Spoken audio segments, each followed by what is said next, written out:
You ever notice how some people get strangely slippery the moment the future comes up? You ask a simple question like, so, where do you see yourself next year? Nothing heavy, nothing confrontational. And suddenly, something shifts. Their eyes drift away. They become oddly interested in their coffee cup. They laugh like the question wasn't meant to be taken seriously.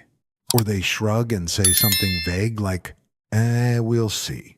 No 5-year plan. No next step. No, after this.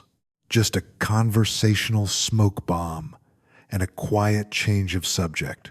It's subtle, but once you notice it, you start seeing it everywhere. Maybe you know someone like this. Maybe you've noticed it more than once. Maybe if you're honest, it's you. Maybe the word future alone creates a tightness in your chest, even when nothing bad is happening right now. Even when life is calm. Even when things are technically going fine. And here's what most people completely miss. Avoiding the future isn't laziness. It isn't immaturity. And it's definitely not always living in the moment. It's psychology. Because the future isn't just a timeline you move toward. It's a mirror you're asked to look into. And not everyone likes what might stare back, especially when they're not ready to answer it. So let's talk about the minds that quietly sidestep tomorrow. Picture this. You're sitting across from someone late at night. The conversation feels open, comfortable, honest. You've been talking about life, relationships, work, mistakes, growth. Then, casually, you ask, what do you think comes next for you? They pause. Not a thoughtful pause. A defensive one. Their smile appears, but it doesn't reach their eyes. They exhale before answering. Honestly, I don't like thinking that far ahead. That reaction isn't random. That's the first profile. This is the person whose past taught them a painful lesson. Plans don't stick. At some point, maybe early, maybe repeatedly, their expectations collapsed. A relationship ended without warning. A job they believed in vanished. A promise they trusted quietly broke.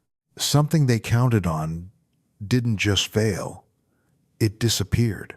So their brain adapted. If you don't imagine the future, it can't disappoint you. If you don't name the hope, you can't lose it. If you stay vague, you stay safe. Psychologically, this is emotional self-protection. The mind learned that forecasting once hurt, so now it avoids forecasting entirely. The present becomes a bunker, manageable, predictable, survivable. These people aren't unambitious. They aren't incapable. They're cautious optimists with the volume turned way down. And if this is you, you might notice something else. You're calm in chaos, but restless in peace. When things fall apart, you function. When everything goes quiet, your nervous system gets suspicious. Because silence gives the future room to sneak in. Even happiness can feel temporary, like it's waiting to be taken away. Then there's another type, and this one looks very different on the surface. This person is competent, productive, sharp. They handle today beautifully. Deadlines are met. Responsibilities are handled. People trust them. But bring up long-term direction, and something shuts down. This is the person whose identity is tightly glued to who they are right now. They've built a version of themselves that works, and the future threatens that version. Talking about the future means admitting change, that the current role, status, or identity might not last. That growth could require loss, or worse, failure. Psychologically, this is identity anxiety. Undefined futures feel dangerous to a mind built on control. So instead of saying, I want to become someone else, they say, I'm just focusing on now.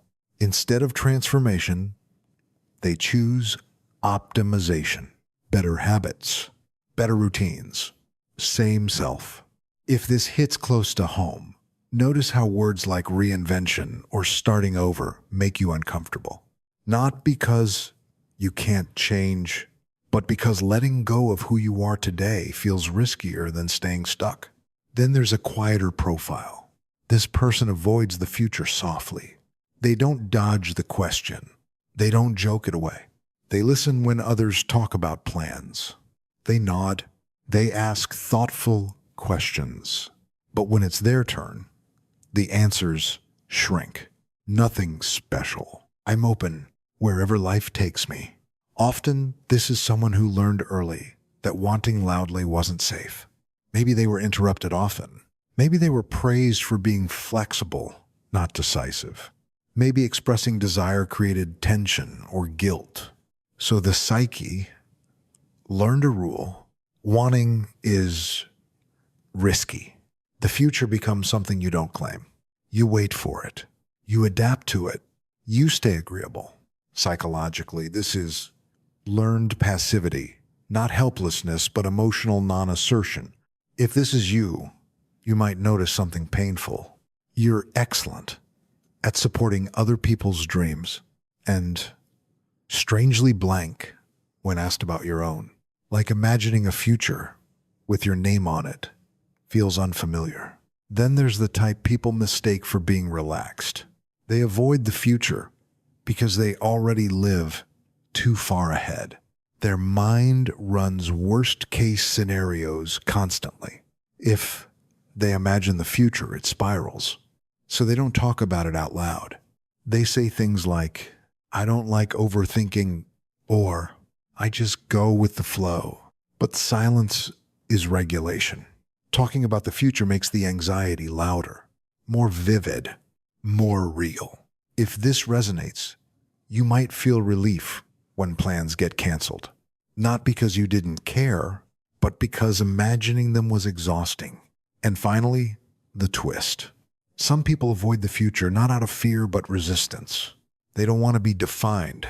They've seen how fast plans turn into expectations, how timelines turn into pressure, how clarity turns into cages. So when someone asks about the future, what they hear is, lock yourself in, choose now, commit. Psychologically, this is autonomy protection. The future feels heavy when spoken too clearly. These people thrive with space, creativity, and non-linear paths.